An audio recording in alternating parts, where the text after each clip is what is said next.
This is a production of the Ultimate Homeschool Radio Network. Welcome to the Vintage Homeschool Mom Show. Your host, Felice Gerwitz, is an author, a publisher, and your radio show host. She will encourage, educate, and inspire you with answers to your most pressing questions, from homeschool, marriage, parenting, and much more. Felice loves to equip moms to live a Christian life because every moment counts. Be sure to visit her website at mediaangels.com. And here's your host, Felice Gerwitz. Hey friends, and welcome. What if I told you the best homeschool curriculum was something you would never use with your children if given the choice? In this podcast, I'm going to discuss some things you must know before buying any books. I'm so glad you joined me today. My name is Felice Gerwitz, and our topic today is the best homeschool curriculum. This is episode 556, and you can find today's show notes at vintagehomeschoolmoms.com. I want to give a shout out to our sponsor, and that is CTC Math. I want to thank them for sponsoring this episode as well as some of the other episodes on the network. You can check out the Ultimate Homeschool Podcast Network for many podcasts that you may enjoy. Well, today we're going to tackle that million-dollar question and something so many homeschooler parents wrestle with. How do I find the best homeschool curriculum? If you're like me, you've probably spent hours researching options, and perhaps you visited homeschool conferences. I was a featured speaker at homeschool conferences for over 14 years. And while I loved speaking, I also enjoyed browsing the vendor tables and talking to many of the curriculum creators. I learned so much. The key is knowing what will work for your kids and for you as their teacher. Today, we're going to focus on 5 key points to help you figure out how your kids learn and how you teach.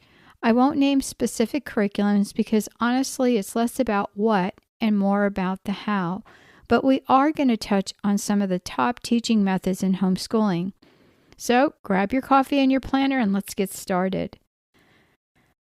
Let's start with some points about how your kids learn. God created each of our children uniquely, right? Psalm 139 says He knit them together in the womb, and that includes how their brains work. Some kids are visual learners. They need to see it to get it, like pictures or charts or videos.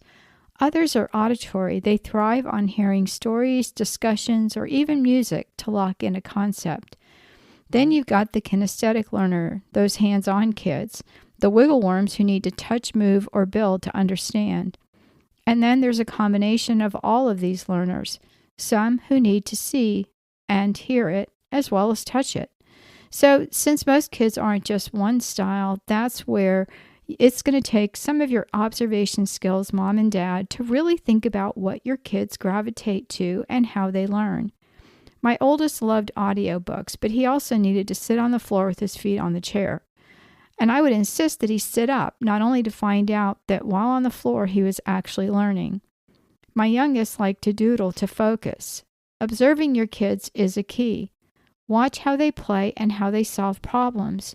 Do your kids like to take notes if you're teaching? That's another clue. I take a small notebook to church and jot down interesting points in a sermon that I want to remember later. When I saw my youngest doing the same thing, I realized we had similar learning styles.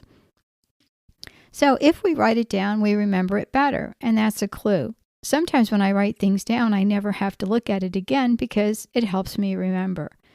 As Christian parents, we're stewards of their education, so tuning into their God-given wiring helps us to teach them in a way that sticks. Which brings me to the next point, and that's to match their learning to their strengths. Once you've got a handle on their style, lean into it. If your son's excited when he's building something, don't force him to sit for hours with the workbook.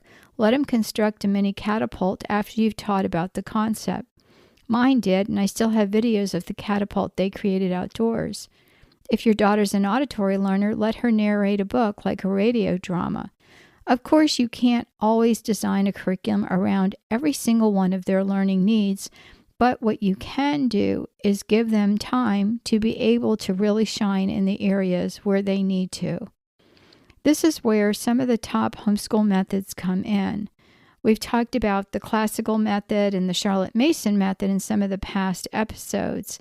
But classical method's big on memorization and discussion, and it's perfect for kids who love stories and words. And Charlotte Mason uses living books and nature study, which can be wonderful for visual and hands-on learners. The idea is to honor how God made them. Proverbs 22:6 says to train up a child in the way he should go. Some children really thrive with these approaches and others don't. Some scholars say that means we need to bend a little. So let's build on their strength and not fight against them. We also need to understand your own teaching style. I have to say, one year I was so busy at conference that I asked my friend to just pick me out the best curriculum that she could find. And she brought me some books, some that I liked and some that I would never use with my kids. While it was top rated, it just wasn't going to fit my learning style as well as theirs. And that's the point I'm trying to make in this podcast. We often go on the word of a friend. In fact, most homeschool curriculum is purchased because someone said it's great, instead of you really looking at it and deciding, is this going to work for my family? And that's really important. On my own website, we're really working hard to get samples up so that you can actually browse through the books online. Whether my books have been ranked highly, and they have, my Creation Studies series is ranked in the 101 and 102 Kathy Duffy Top 100 Homeschool Picks, yet it might not fit your homeschool needs. If you are interested in that curriculum, you can check it out at mediaangels.com. But again, you need to understand your own teaching style. And why is this important? Because you're not just a parent, you're the teacher too. And you might be structured and you love a schedule and have clear goals, and that is important. But what if you're more go with the flow, thriving on spontaneous rabbit trails? Well, neither are wrong. God's given you the personality for a reason, but it's got to work with your kids. And this is something I've struggled with. Since I am more go with the flow as we're learning, something exciting might pique my attention and then I'm off on a rabbit trail.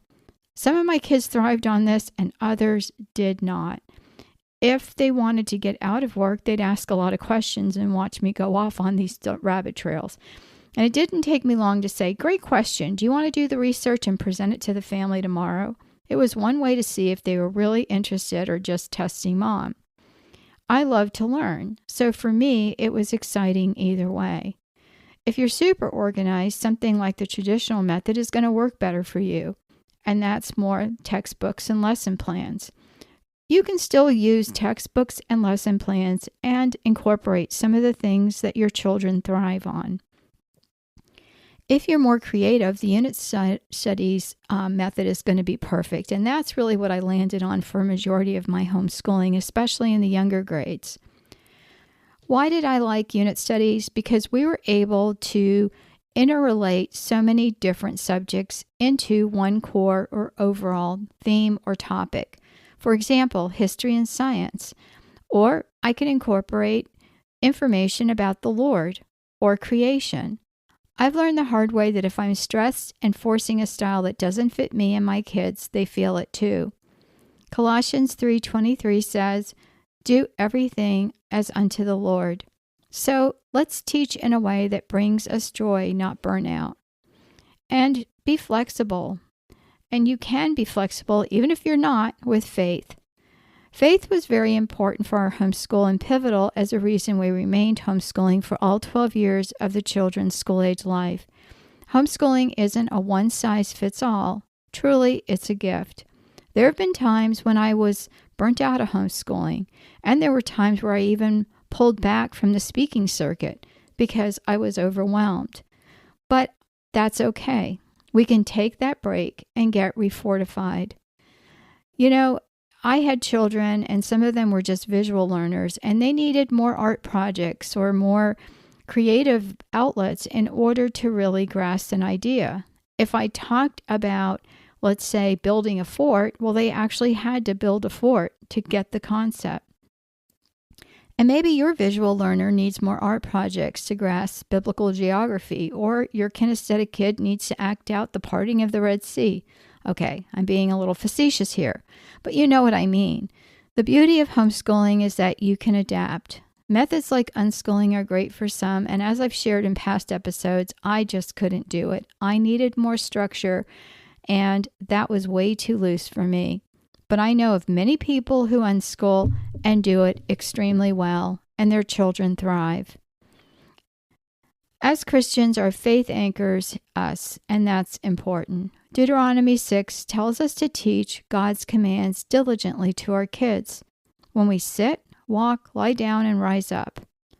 That's not rigid, it's woven into our lives. So whether you're using a structured method or something freer, keep pointing them to Christ. Flexibility doesn't mean chaos. It means trusting God and allowing Him to lead you and your family. A lot of times we did this technique that was called experiment and adjust. And figuring this out takes trial and error. Maybe you try a method where you're reading aloud a ton, and that's great for your auditory kids, but you're losing your visual ones. And maybe they want to read the book themselves. Or you can get them to read to the whole homeschool. You can switch it up. You can add a craft or a field trip. The eclectic method is popular for this, mixing and matching what works. We did a lot of that, especially in the older years, because I didn't want to just be stuck with a workbook and a textbook. So we were able to do that and add other elements to really round out our homeschool. God's grace covers this process. Philippians 1:6 promises He'll complete the good work He started in us and in our kids. So don't be afraid to tweak things. Watch your kids, pray about it, and keep going. The best homeschool curriculum isn't a magic formula. It's the one that helps your family grow closer to each other and to God. Really, the overall point in finding a good curriculum that works for you is to look at your learning style, how your kids learn, and matching their strengths, and understanding that flexibility with some faith really helps. And being willing to experiment and to cut back or to tweak things and not be afraid, because there's no such thing as failure in your home. It's only learning to do the next thing and trying that out. Don't believe everyone or anyone who says that they've got it down and they know exactly how you should be homeschooling. I've podcasted for a really long time. This podcast has been going on since 2013. And I had a previous podcast for about 5 years on teaching people the process of writing and publishing.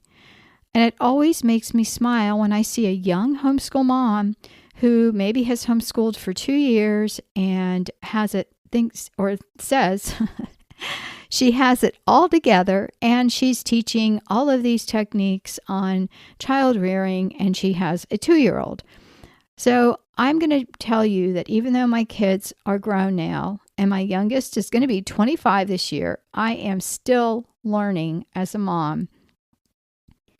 Homeschooling is a journey, just like your faith is a journey, and you keep growing in your faith.